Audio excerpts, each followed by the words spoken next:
Good evening, and thank you very much for joining me tonight to talk about our webinar of the evening, or talk about the topic of the evening, which is moving away from a long-term career and maybe changing direction in what you want to do. This is a topic of great interest to RPCVs, I think, in general, because we tend to like change and maybe view more of your career as multifaceted or a mosaic type of a piece of art, if you will, instead of just you go to school, you get whatever training, and you do one career or even two careers the rest of your life. So, this is something that I think is a very popular topic. So, I welcome you all and thank you for being here with me to talk about this. Let's go ahead and get started. My name first is Jodie Hammer, and I know many of you who've been joining me every week, maybe, or quite often, know who I am. But for those of you who are new, I see some new names and faces. My name's Jodie Hammer, and I am also an RPCV. I served in Ecuador from 94 through 97. Fabulous experience. And I currently work as the career support specialist, career services specialist with NPCA, their global reentry program, which is designed to provide career and transitional assistance to RPCVs overall, not only the evacuees, but certainly them, as well as folks who've maybe been back longer.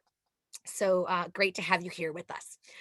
So I wanted to start with this slide, basically just this quote, right? Nearly 80% of workers, this is in a study, 80% of workers in their 20s said they wanted a career change, right?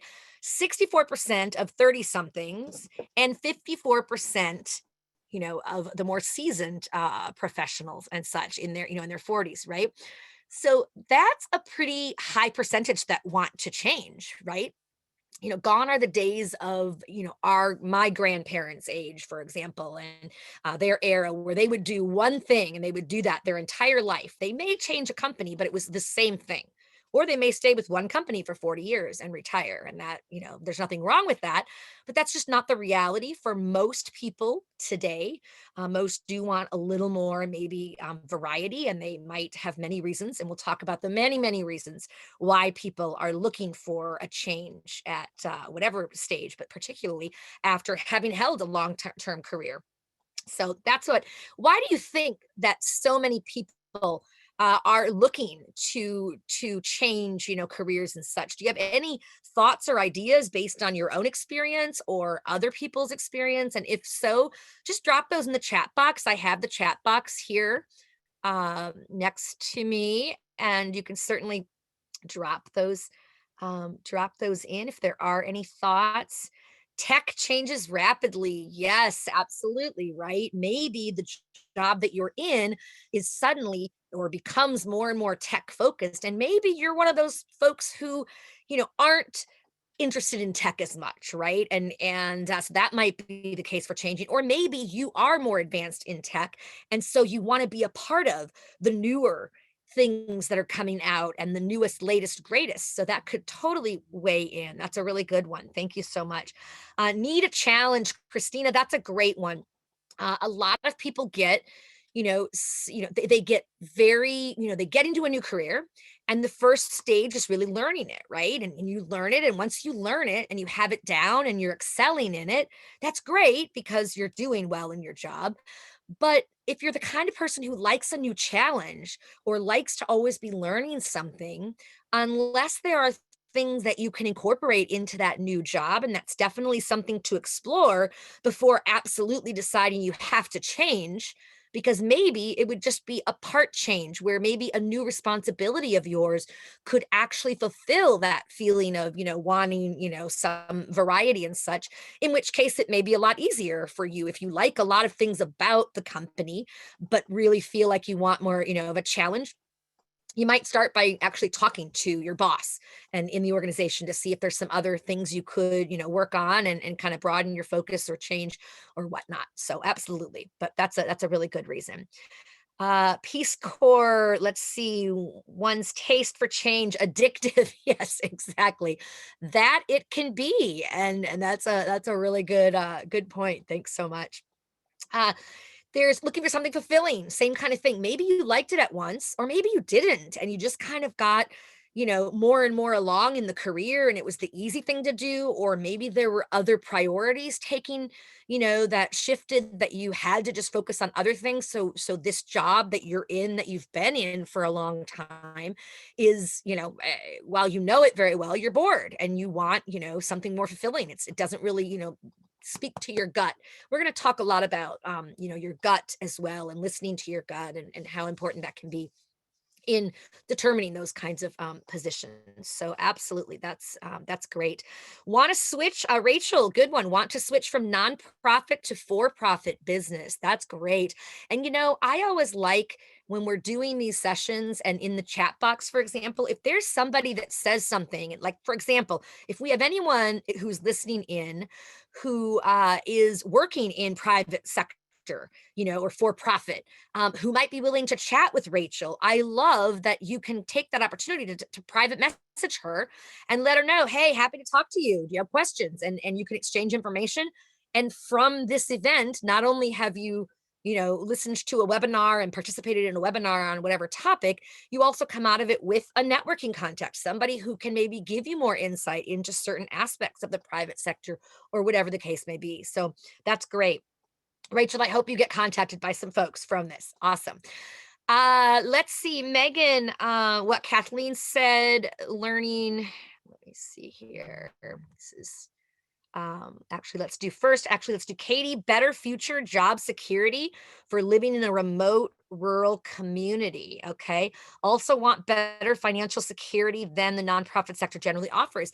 That's a really good reason as well, Katie. And it sounds like that's your personal reason, and a very strong one, right? Job security is important, and especially, when you are when you maybe have dependents or there's other things that you need to think about, and when you're talking about living in a certain area that may or may not be as strong in certain sectors. So you want to make sure that you have something that does have more of that security. So great. Gosh, you all are coming out with some great ones. Thank you so much. Excellent. Yes, please. A lot of great, what Jim said. Okay. Wonderful. So at mid-level advancement becomes competitive. Yes. Pressure to please instead of challenge the leadership. Yep. And that really is a big one. Kristen, thank you for sharing that. It can, I think your competition, and oftentimes you're funneled into certain kinds of jobs, right? Because to move up, you're moving in a certain direction, which oftentimes means management. And that may or may not be something that you really want to do. Not everyone loves management, right? Uh, I certainly don't. I much prefer the client work and the one-on-one and the training and, working with groups and things like that. I like the physical, and right now, of course, virtual connection, with my clients, right? With the population that I'm serving, versus managing and handling the larger scope things, which are just as important, equally important, mind you, but it's finding your passion and where you want to fit into that. And so sometimes in certain organizations, maybe you're like me and you don't really want to do the management and get more into the global, thing of it and less client, but there's not other opportunities. So maybe that dictates it. Yeah, absolutely. Great. Good. Well, we have some really good reasons here shared, which is awesome. Thank you. Thank you. So career changes, as I said, we're going to be talking about career changing and stepping away from a long-term career, right? For both mid and later career professionals.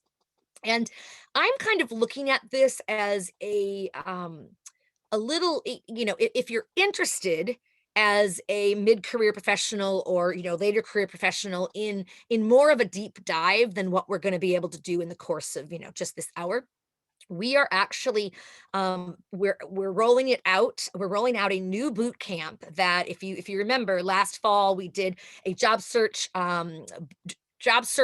boot camp. So it was for anyone doing a job, search, that kind of thing.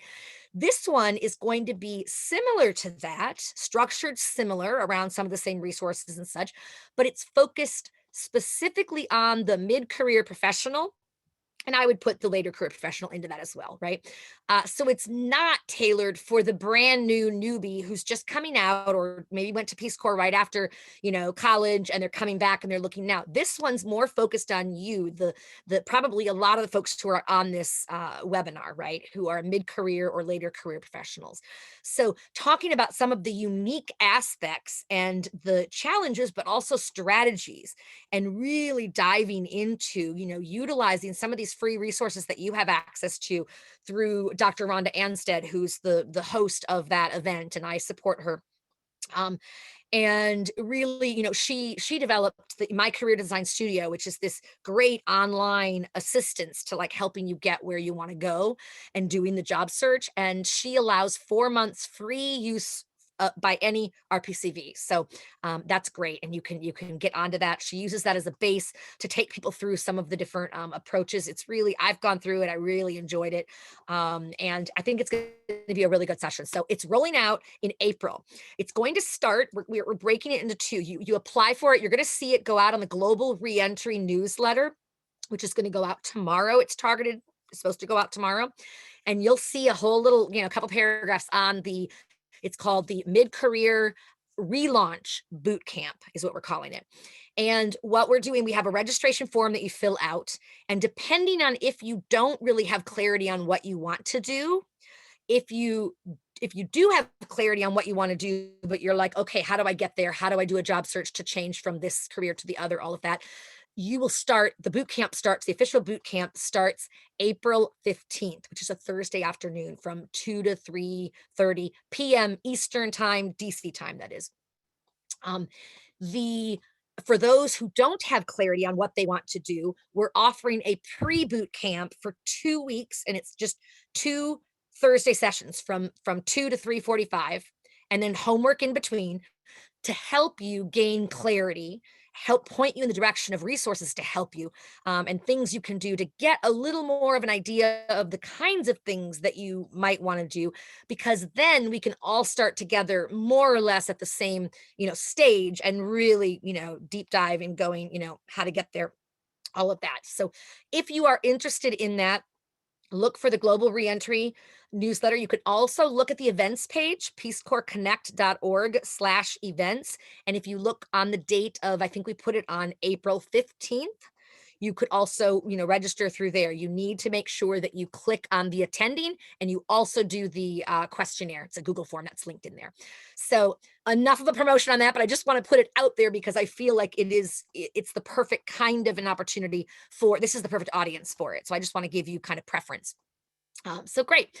So lots of reasons, right, that you have for changing, and we're going to get more into those, whether you just know you need a change and you're, feeling stagnant, or as someone said, wanting more challenge, that kind of thing, or, hey, it's going to be too late if I don't do it now. I got to do it now or never, right? So there's lots more reasons than this that we're going to talk about as well, right? But oftentimes career change, especially in, I think, the mid-career to later career, it's much more of trying to sometimes move toward more fulfillment. And of course, the opposite way to say that would be away from whatever's discouraging you or whatever the issue is, right? There's a lot of things that can happen that can be present in, organizations, whether it's a toxic work environment or, the work-life balance is not good, things like that. But there's I think this graphic of career change, like, okay, you either do it or you stay in this dead end zone and you continue to probably be unhappy, maybe get more unhappy, and then feel more desperate about, where you are and such. So I think it is the kind of thing that, if you're feeling you want to change, honor that and start exploring. And we're going to talk more about, that as well. But you want to obviously have that kind of fulfillment, whatever fulfillment to you means, right? So reasons that people change. You've said some of these already, right? But I just want to get some of them up here, a lot of these up there, right? So better work-life balance. And that's a really important one, right? Your reality is very different than when you were maybe a 20-something year old where you could work those long hours. It didn't matter. You were alone. You didn't, or you certainly didn't have maybe kids. Those kinds of things, didn't really matter. But now where you're at, whether it's you have kids or grandkids, for example, for people who are maybe in the later stages of their career and looking at, what's going on and wanting to change. It might be because they want better work-life balance for that kind of family. It's you look at your family, which is so important, right? And I sometimes hear of people, about the stories of people, regretting. They move toward retirement and they have just been that up, up, up. They've gotten promoted. They've always just been on that like constant moving up, right? But the things that they've sacrificed and that they come to realize later, and of course there's no going back, right? So those regrets it's unfortunate. Yes, they moved up, they had more money, they whatever, but it's, wow, giving up on, that sense of family or that better work-life balance can have health implications even. And then they have maybe, health implications for the rest of their life. I mean, it's so that can be sad too. And a reason why people might want to move from a career, even a long-standing one that they have gained a reputation in and all of that, and move into something else. Other times it can be things like limited, if any, opportunity for advancement. Maybe you've kind of tapped the top of what you can do, where you can be promoted in your area, and you want to advance more. And so if you potentially move over to a different company or a different field altogether, there would still be opportunities for growth and advancement. So it could be, you're not feeling like you're making a difference, or you're feeling undervalued or maybe not valued by, management or coworkers. You might have a toxic work environment and all of that, where those are those negative kind of things where it's like, yes, absolutely. If you're in that type of a situation, don't just buck it up and say, oh, I'm too close to, whatever to think about changing. I'll only be working another 10 years. 10 years can be a very long time if you're in something that you're, miserable in, right? So, and other times, it can be, that's kind of what I alluded to, that disconnection from the impact of, your work. I have managed before, and I'm just not, I would much prefer to be the person who's in the room doing the client interaction, that kind of thing, because that's what helps me feel connected to what I'm doing, right? Or the trainees that are in the room, that kind of thing, right? And so if I were in a situation, and I've been in situations where I was more in the management and it just was not, I didn't have enough of that. I ended up still doing, much of the client stuff, but then, it's the time to do everything else, and work-life balance suffers and all of that. So if that relates to, if any of you can relate to that, absolutely. Ceiling. You hit the ceiling. Oftentimes we associate that with the glass ceiling, which is, very frustrating. Hopefully you break through that, right? But it could be other types of ceilings too, right? Maybe salary wise, you're at a level where you're not going to be able to go up anymore. And, your situation, or, what you want in life, what you need to whatever is different than that. It's more than that. So maybe you have to think about leaving to get a salary that you might be comfortable with and such. So it could be also things like, lack of a positive feedback. Like, when you've been there for a long time, your management probably gets pretty comfortable with you oftentimes, right? Where they trust you, they know you're going to do a good job. So they're very hands off, even more so. And then that equates into you're not getting that feedback, which may be integral to you for your own sense of, feeling valued. And so that could be part of it as well, right? And then lastly on this list here, and there's many more, right? These are just some examples. Wanting a flexible work environment, maybe flexible work options. And I think right now, of course, with COVID, we are all experiencing, ultimate flexibility with, teleworking and all of that. There are other ways to, to have flexibility, but some companies, don't have that kind of flexibility and won't even after COVID. And so you may not be able to work remote, and maybe you want to work remote and be at your beach house for your last 5 plus years. I mean, who knows, right? I think we've proved in this whole pandemic that we are able to get what we need to get done. So there might be more lenience in that too. But those are some of the reasons. Okay. So Some of the reasons, on the other hand, that people stay in those unfulfilling careers, and we've alluded to some of these already, but it can be the stability and the benefits, right? I mean, you have a good thing going in terms of you have the best health insurance and, other benefits and vacation. You've been there for X period of time, which gives you all this like vacation, that you have. I mean, there's just all of those kinds of things, right? Are can be really good. And when you're thinking about making a drastic career change, I think as any of you would realize, there's a huge differential in different sectors, in terms of what the benefits are, what the health insurance, what, all those kinds of how much you pay, if anything, all of that. So there's a lot of, those can be kind of the same with the second one here with the, you're very comfortable there. You have the golden handcuffs that they oftentimes associate with, for example, a lawyer, right? You went to school, you got all this, debt, but also the experience and such, and then you get into that, into that job, and you're kind of, you've got to pay off your loans, right? And it's hard to find some other job that's going to pay at the level that maybe you're being compensated. So it's hard to walk away from that, right? Even if maybe you're not as happy or whatever, that can make it, people resist leaving because of that. Also external pressures, right? So it could be, maybe it's, if you have a family, right? Maybe this job is close to your parents where you can help them with elder care. Or maybe it's you live currently in this area where your child is, in a school that's really good, but if you moved somewhere for another job or you left, whatever, you wouldn't be able to be in that school. So you don't want to disrupt that. So there's all these additional, right, external types of things, right, that you're prioritizing when you're thinking about leaving and all of that. But another one can really be just that lack of energy or motivation. Perhaps you're in the situation where you're comfortable. You're not like thrilled with the job, but you can do it really well. You've got it down to a science, so you can get it done in maybe less time than it even takes, and enjoy more downtime. So Hey, in those, Jody. yes. Sorry to interrupt you, but we're Yeah. having a chat sort of on the chat, and we are wondering if you're referencing slides that we can't see. You are not able to see the slides? No, we're looking at this slide that you started in the intro, the new direction Oh and the Reuters my quote. goodness, you are kidding. Oh my gosh, I'm sorry that didn't come to light until now. Yes, I am referencing slides. So let me, and it looked like I was sharing. Let me go ahead and see. I'll just share from the start here, and my goodness, I will back up and just show you at least what we had to. Thank you for bringing that to my attention, Megan. Megan, actually, but you're Oh, Megan. welcome. And it was a bunch of, it was There we go. You saw Katie that. Wallace that started.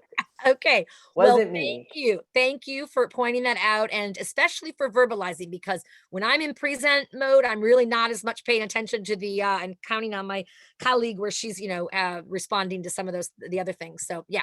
So the first slide that I showed was just the direction, and I gave that quote. So you all heard that at least, right? But career change and what it's about, increasing your level of fulfillment in what you want is generally what it comes down to. And then Jody, we're still only seeing We that still first don't see slide, the sorry. slides though, Jody. that is so weird. Okay, let me Danielle, can you please check and see if you are the host now? No, I'm still the co-host. It says that I'm the host. This is so weird. Okay, hold on. Let me just go in one more time here. Thank you. This is I've never had this happen actually. Let me pull up participants. I did pull you up and I'm listed. Am I showing where it says host? Yes. I'm showing as the host. So it should, let me just do this. Here we go. I'll just start from see if you can get this now from, okay. Can you see it now? Why Yes, people stay at unfulfilling careers? Yes. Yes. Okay. I'm so sorry. Thank you so much for bringing that to my attention. I'm going back just while I'm chatting here so you can see it. Really, what I was talking about is it's just the graphic that goes with it, but it basically has the main points of what I've shared. So you haven't missed any content, but you've just missed the slideshow. It's clearly not as fun or enjoyable to listen to somebody talk without slides. So these are the slides that I had before intended for you, which we can, I'm just going back on those so that we can, now I'm going to go the other way and we'll continue here. So thank you. Thank you so much. Okay. So in terms of, sometimes we also tell ourselves stories, right? We convince ourselves like it's not that bad. Like maybe you're not really happy, but you're telling yourself because of a lot of other reasons. Well, it's not so bad. I can hang in there. I have good this, and this. And so I'll just, and that's fine. If if you are rationalizing it and it's not to the point where you're like you really are unhappy and that and you're just trying to, you need to get out, you can do that. But I guess I say to people, if you're feeling like you're not really fulfilled, I think it's worth it to spend some time exploring how what other types of opportunities might be rewarding. And you don't have to go out and announce on LinkedIn. If you're on LinkedIn, hopefully you all are. If you're not, get on it. That's an important part of networking. But you don't have to go out there and announce I'm seeking a job. But you can certainly connect with people in some of these areas that you maybe are interested in exploring and do, your informational interview, or as I call it, career chat, right? Where, you may ask them, wondering if you might have 15-20 minutes of your time to chat with me a little more about your own experience or your own career and tips or advice you'd have for somebody contemplating this career. And then you can get information from them on, the pros, the cons, right? What they love about their job, what's not so fun. And you can really weigh in that kind of information can really weigh into, well, would that be a career for me? Maybe not, or maybe, or absolutely. So so just being aware of that. I hate to see people stay in careers just because they're oh, it's not that bad, I can handle it, buck it up, and I just there's more to life than that, I guess. So fear of the unknown is one of the big reasons for people staying in an unfilling career, because you don't know. You're right, and the unknown can be scary, right? The unknown can it can be overwhelming, like, oh, I don't know, it might not, and a lot of times we do the might not, could be, where you're sometimes making the situation or the outcome even worse, thinking of the worst case scenario, right? But it's normal to fear the unknown, although I will say that among the RPCB clientele, we probably have a higher threshold against, fear of the unknown, only because, we've all, dropped everything, gone to Peace Corps service and, didn't know, anyone or anything and, made it work. And we tend to like new adventures and new opportunities, but it can still be scary. Especially when you're leaving maybe a career where you do have certain stability and things like that. So I honor that and acknowledge that, and it's still worth definitely exploring. Okay, and then lastly, the lack of a clear plan for your career change, and that's what people don't know where to start, so they get overwhelmed and they end up not starting at all. So part of what we'll talk about here, and then of course in the mid-career, the relaunch boot camp, is going to be more getting a plan, and how do you start with the plan, what kinds of goals, like incorporating SMART goals. Some of you know all about those already, of course, but different ways that you can make a career change plan that's digestible, and yet it's something to aspire to, like, okay, I can do this. It's a challenge, but it can be for the better. So I wanted to show you just really quickly, there's several different models, right, of stages of career development, right? And your more traditional one is this one on top, which is much more related to age. I'm not a big fan of the age bound one because I just don't feel like it's limited to that anymore. But if you're talking about the traditional, right, in general, certainly the 0 to 14 is spot on, right? Your growth, kind of even developing those skills and interests, right? That play into your, eventual.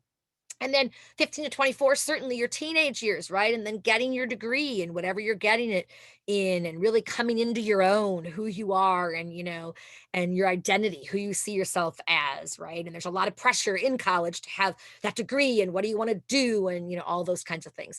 And then you have more of, and you're exploring all of those, right? Then you have the third stage, Amy, they say, 25 to 44, whatever, but, establishing yourself, right? You're finding your kind of niche, you're finding your area that really, and you're advancing within whatever that career is, right?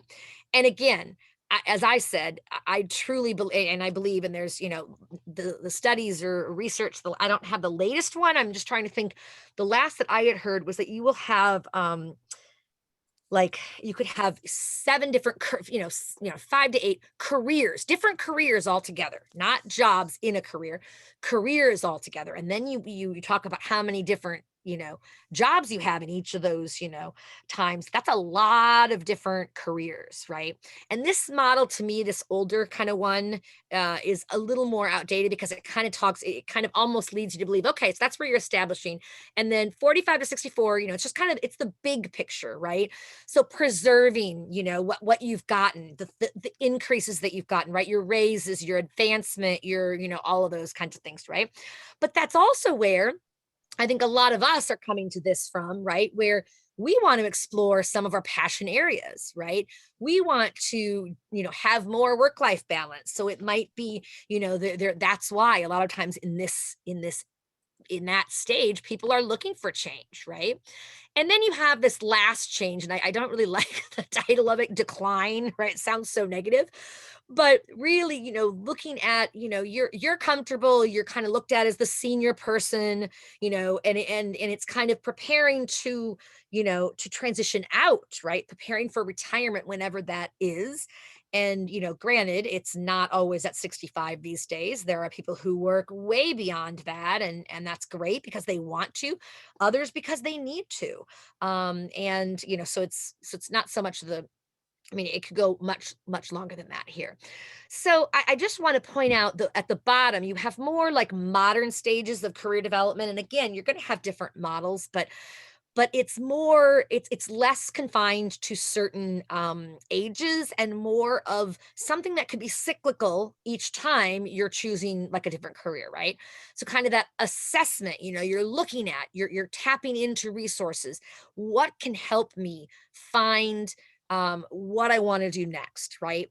And what kind of book, what kind of resources online, things like that.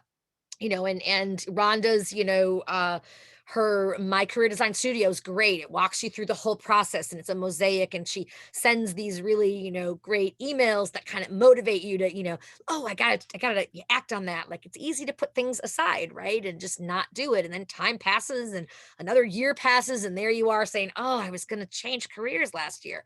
And it just can kind of keep going. So I like the below one, where, that assessment, your investigation, where you're doing the research, right? You're talking to people in career chats, right? You're looking online, getting a lot of information. You can get information from the Department of Labor sites on different stats on different kinds of occupations, right? Lots of things there. Preparation, preparing for it. You're getting yourself trained for, if there might, you might be looking at doing a change in career, and you know what?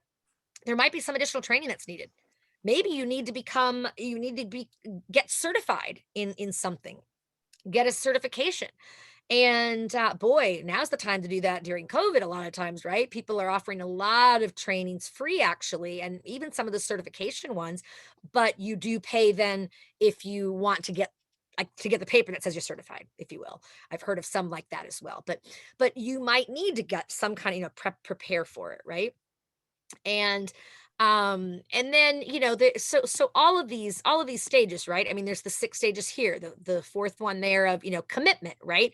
So you're committing to it, you're doing what it takes, you're getting the education or training or getting your foot in the door. You might need to start maybe lower than what you were, you were on this path to, like, and you're really high level, but you decide you want to do something different with your life and with your career. Realize that you're not going to just bounce over to another career and then be able to retain your salary and your whatever, all of those other kinds of things. I mean, that's going to be one of the give and takes that you factor in to whether or not it makes sense for you to do this. Okay. But I can tell you as well, which we're going to talk about in a minute, that whole your gut and your own personal happiness and well-being is so instrumental. And I think first and foremost in many, many cases. So, and then the fifth, retention, right? You're staying, you gain time in that position, you gain the respect, you gain, all of that. And then, then that transition, it's like, oh, okay, I've gotten where I want to go. I'm now looking at something different, and it's transitioning to another thing, which just has you start again, right? With that assessment, investigation, all of that. So I prefer the second model, the more modern one, just because it's more intuitive, I think, and more makes more sense in today's reality. So, okay, are there some questions that are out there so far, Danielle? Are there some that have come up that you can help me? There was only one that I saw from Okay, earlier, asking about if there was a different time for the boot camp. And then there's also a comment in the chat if you could maybe speak a little bit slower. sure. Sorry. That is one of my challenges. I am a very quick speaker, and I apologize. So thank you. I will definitely take that into consideration here and do my best. Um, you said one of them was about the boot camp and if there was a different time. The time for it that was created was the 2 p.m. to was set up, was based in part on the facilitator's availability. She's a consultant for us and has another, job. So trying to get that worked out. So we were doing it at the same time that we did the other one. Now, if there's a lot of people, I guess if you have like where you absolutely have no flexibility for that 2 to 3:30 slot, I guess put that, I would reach out to me and just indicate that to see, or maybe register and just put in there your like when you would be available, if there's like comments or something where you can put that, because I guess, certainly it's something that we want to do when the majority of people can be there, right? And I understand some people have conflicts at certain times, like I do at certain days where I absolutely can't do something. If you can't, this won't be the only one that we do, but it certainly is. We try to do a twist on it, but we could maybe see what we could do. Yeah, so let me know if that absolutely can't work. But okay, so let's go on a little bit here. I just wanted to put this up here. Moving over, quote unquote, over, like lateral. It is the new. Yeah, I mean, it's the new, like, and I might, moving over is the new up, right?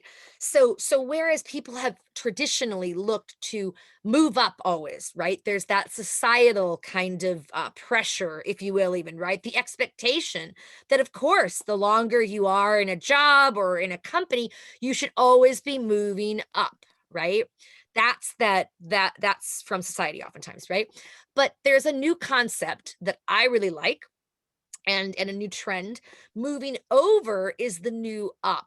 So the lateral move, or dare I say, and I know some people may, go, "Oh, no way, moving down," right?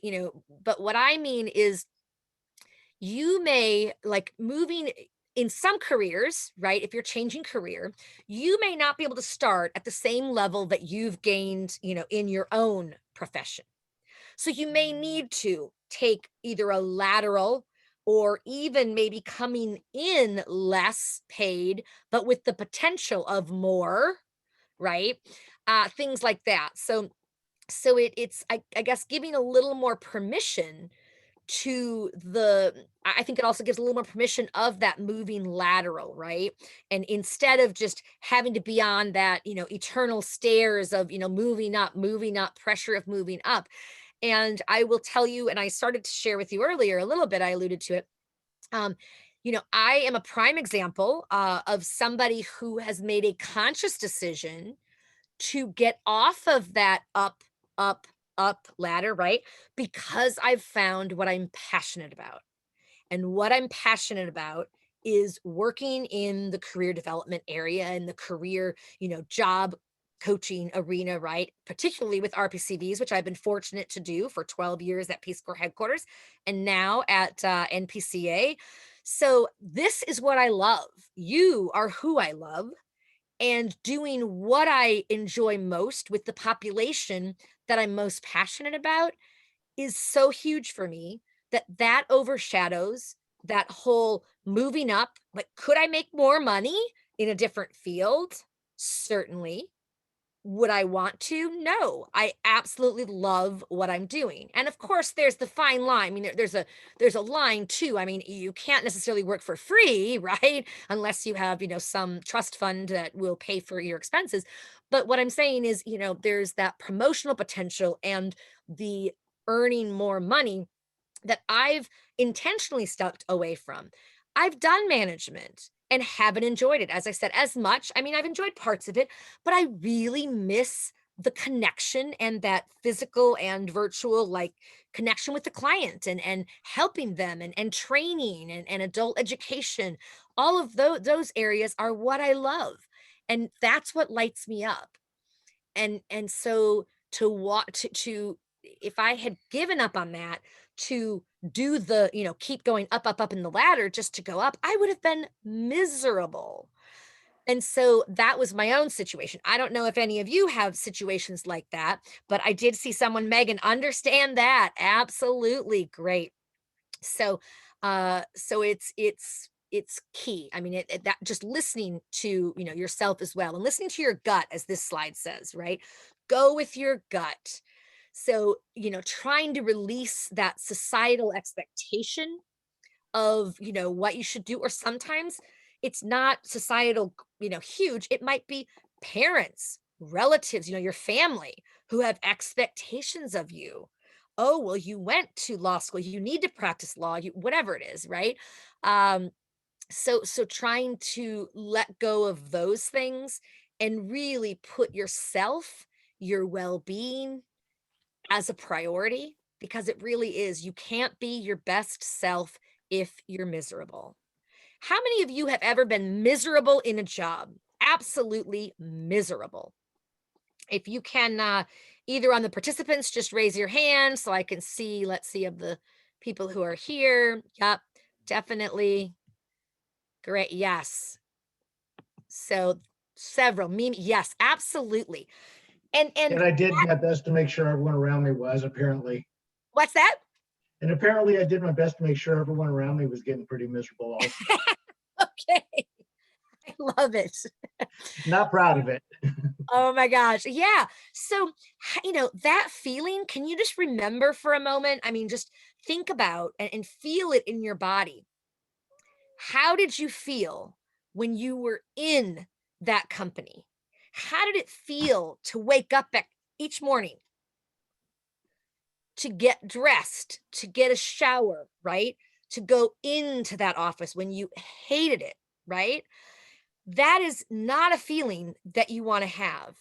And I will say there are times in your life where you don't have a choice. You have to, for example, take a job, any job, maybe, if you had come back, and were evacuated and you're still looking for that, like what you really want to do. But boy, that readjustment allowance didn't last that long, right? So you needed to get something quickly. So you took something, and you may not like it. You may be miserable, things like that, right? But my point with this is, you can, I mean, that's not a fun feeling. It's not a good feeling. So doing what you can to control that and to end that so that it doesn't, go on for a long, long time is, I think, really important. And that's putting yourself first, listening to your gut, and and just doing, at least, like starting to look at opportunities or talking to people or something, some little bit that you can do. So, and I apologize, my cat is somewhere right around here making a whole bunch of noise, and I apologize. She's like, so great. So go with your gut, as I was saying. Great. And then I do want to also make a point of talking momentarily about, briefly, about moving on from difficulty, from failure, right? Maybe you were let go from a job, whether it was your most recent job or another job, and that's not a fun experience. But is it the end of your career? Absolutely not. Failing is a condition of the human, right? I mean, we all fail in one way or another, or many ways, right? In many ways. So the stats show that actually the majority of people at some point in their life will be let go from a position, right? So people who are fired think, oh, that's going to be, my, it's going to mark my rest of my career. I'm not going to be able to ever get a job. Absolutely not. People are not, you're not always the right fit for a job, right? There could have been something else with, who knows, just like personality type of thing. It could have been whatever. There are lots of reasons, right? So, if you failed, if you were fired, what I recommend is that be honest with yourself, right?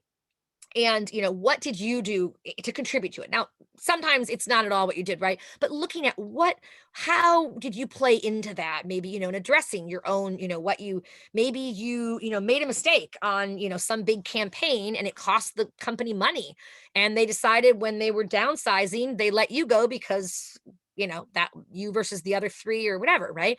So what you really want to focus on is the lessons learned.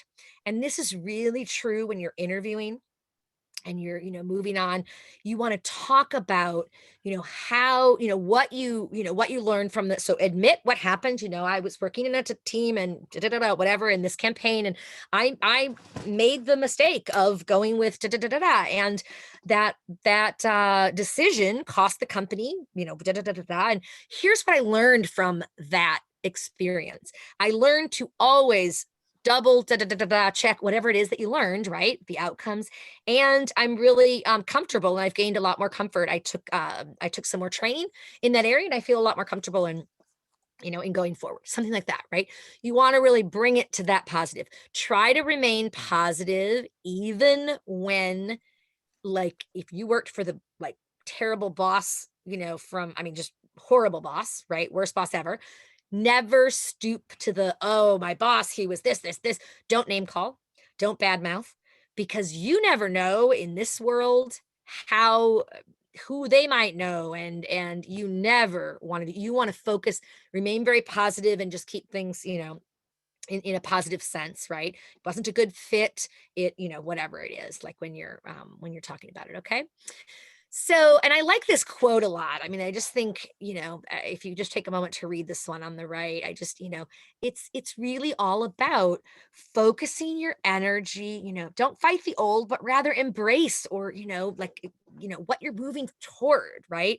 And put your focus on that, because people want to hire people who are positive, are team players, all those kinds of things. So you really want to come out as that. Okay. In terms of who can help, and I realize, my goodness, we're almost to the end of our hour here. I'm fine to stay on for a little bit, but I certainly want to give you the opportunity to leave whenever you need to as well. Who can help you in terms of, getting career advice?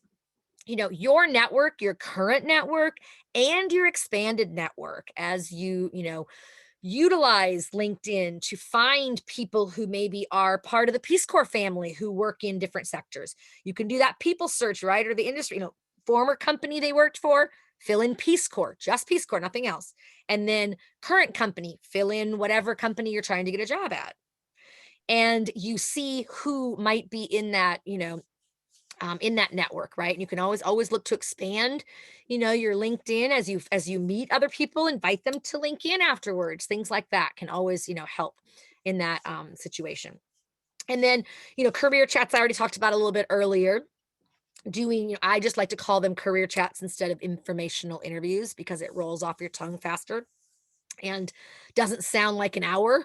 When you just career chat, 15-20 minutes at your convenience for a career chat. You don't even have to call it a career chat if you don't want to. But you can definitely get a lot of guidance there, as well, of course, career professionals, right? So there's a ton of career, coaches that are out there, career counselors. Some of you can access even, I mean, there are some like universities that still, like, they have no time limit of which you can tap into their resources. I realize many of you, like me, are, have been out of college for many years, but that could even be one. Or sometimes, you can get mentors who, are in the same kind of, field that you're looking at, asking somebody to really kind of mentor and work with you in that regard. Definitely, I'm here. If you have questions, if you have, concerns, please email me always.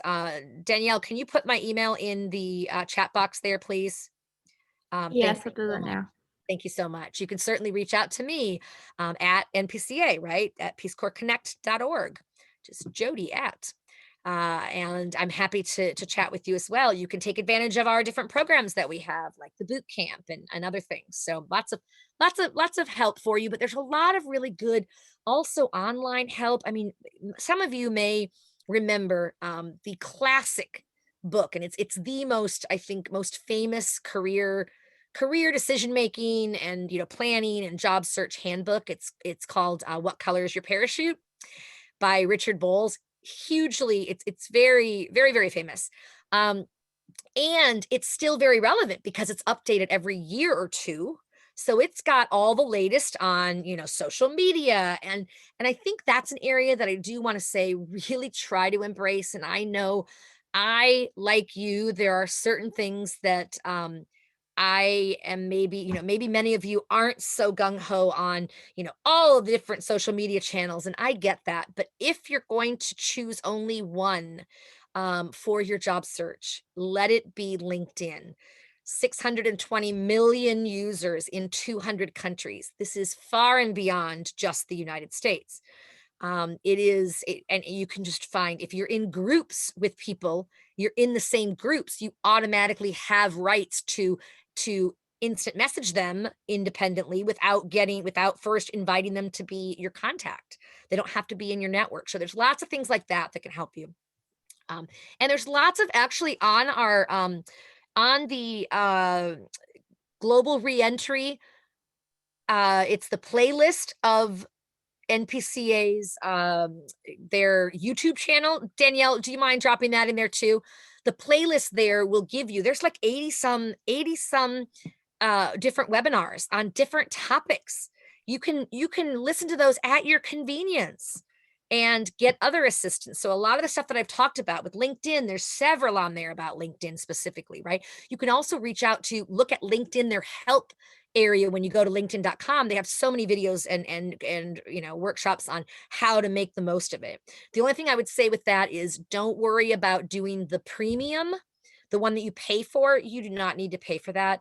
That's really more helpful for employers if they get a lot of additional features. The only thing, it allows you to have unlimited searches. And so if you're doing a lot in a month, if you're going to do a ton of just identifying resources, then do their freebie 1 month, where they force you to they have you put in you put in your credit card, so that after a month, if you're still on, they're going to start charging you every month. But as long as you mark your calendar to definitely stop that, you can do as many searches as you want and milk it for all it's worth, free, and then not need to. So that's what I'm going to say about that. Okay. And finding the right path, I guess, what I talk to people about, and again, the boot camp will focus on this too, but looking back on your career so far, right? One of the exercises, really thinking about what were the most rewarding jobs that you had, right? And why? What was it about them? Was it the contact with the client? Was it the, leadership? What was it that you got to do? Was it that you got to work a non-traditional hours? That kind of stuff. Find what you really loved about your past. And you all have probably lots of different experiences, right?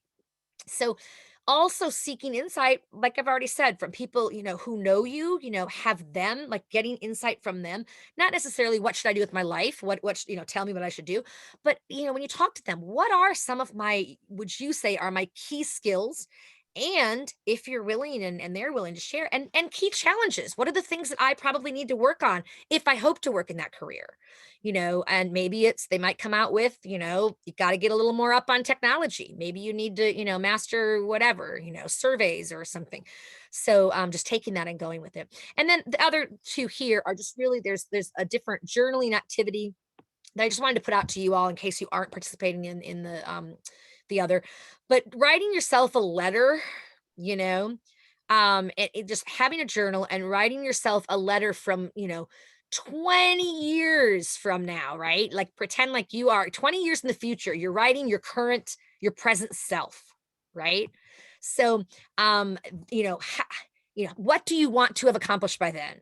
What so that you can communicate that, and then you can look back on it and, okay, these are the things that I want. This is what's different from where I'm at, right?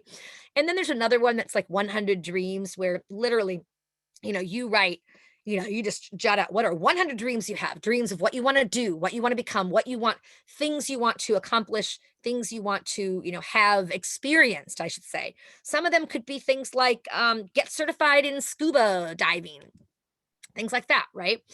And then lastly, there's a lot of different career assessments that are free, and there's some others that are paid.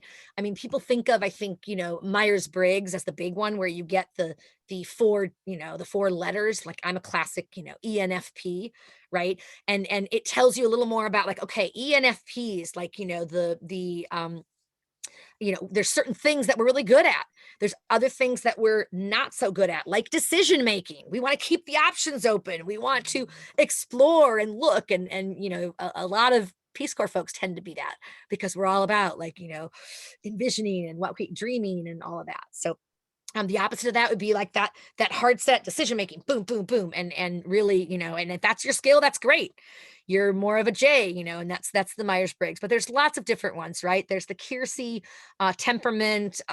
There's strength finders, where you get some of your different strengths and things like Woo. One of mine's Woo. Woo is like the liking to present, addressing, crowds. A lot of people hate that, but so there's some really good assessments that you can do to help if you're feeling like you don't know what path for yourself. And again, the first two sessions, the pre-boot camp sessions, for the mid-career professional boot camp, is going to focus on more helping you. If you're feeling like you don't know what you want to do, that's the one for you. I mean, that's the not prerequisite, but it's encouraged. That would be doing that one before the regular boot camp. Hey, come in. So, hey, all right, great. So, resume writing is just a few, my goodness, it's already after here. I just want to say, emphasize your transferable skills when you're doing your resume. And as a mid or senior, career professional, really, you want to limit the amount of experience that you're sharing oftentimes, because you don't want them to see you. Unfortunately, when they see you as very experienced, 25, 30 years of experience, what do they assume? You're going to retire tomorrow, or, oh, she's probably not great on computers, or he's probably not great on computers, things like that in technology, right? You don't want that. So you want to limit it generally. Really, your most recent 15 years of experience is really the critical part. Now, what you might do is have another section that has, like, maybe it's even titled earlier work experience, and you don't have dates, and you just have some of the items. That could help you, but also starting with a strong profile, or I should say, like, key qualifications, where you're really emphasizing the different skills that you have, can and getting, all of that, that wealth of experience kind of up there, it can be really helpful. Okay. So that's what I want to say there. And then functional or combination style. I mean, the advantage of it, there's pros and cons of functional, and a lot of people will say no to functional resumes.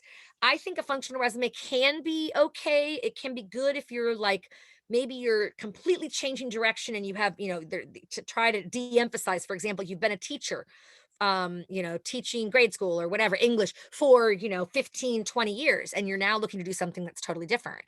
Coming in with a traditional, where it's teacher, teacher, teacher, teacher, is going to typecast you as a teacher, right? When you really want to make that other case.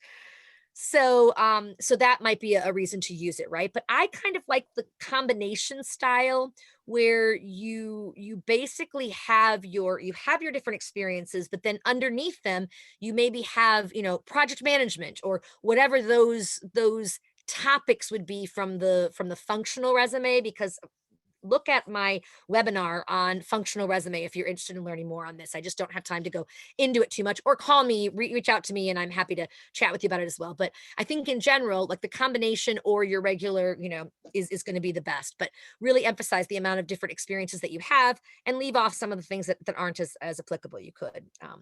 What questions do folks have? Are there any that have come up? I know we're kind of we're at the end, definitely. I'm sure some have had to leave already, and I totally understand that. SMART goals, I think many of you know about these, right? But making them specific, measurable, achievable, relevant, and time-based, so that you can know when you reach that goal, right? That when you're doing goal setting in your career planning can be really helpful. So it might be, do 2 career chats per week, in the area of blah blah, whatever the area is, right? So getting more like time specific, or like where you've reached it, you either did it or you didn't, right? That can help you stay on track as well. Okay, so any questions, Danielle, that are in? Someone was confused about the functional or the combination style resume, but I know we're short for time, so I could just direct them to the webinar Yeah, on can you look YouTube. up, And Danielle, if you can just look up the one that's on the functional versus chronological resume, is I think what it's called. That would be great. And you can reach out to me, Megan, if you have questions on it. It's just a different resume style that's not like the typical where you have your professional experience and you go backwards, reverse chronological. You don't have any of the chronology really, in it.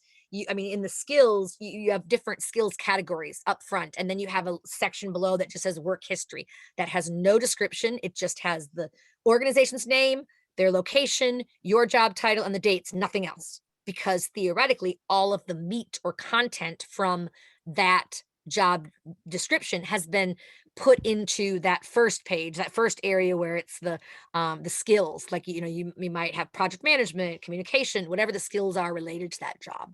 So, but happy to chat with you more on that. I could talk about that all night. And so awesome.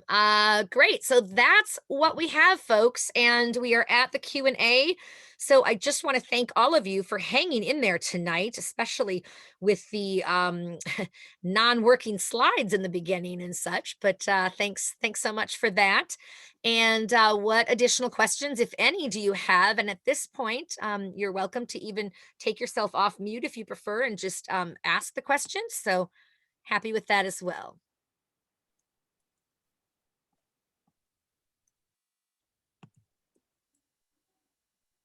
All right. Well, I'm going to go ahead and I'm going to stop the recording, and then we'll go ahead and I'll answer some more questions, and I'll stay on for a little while in case people want to do that. So thanks everyone for joining us, and make it a great day or night.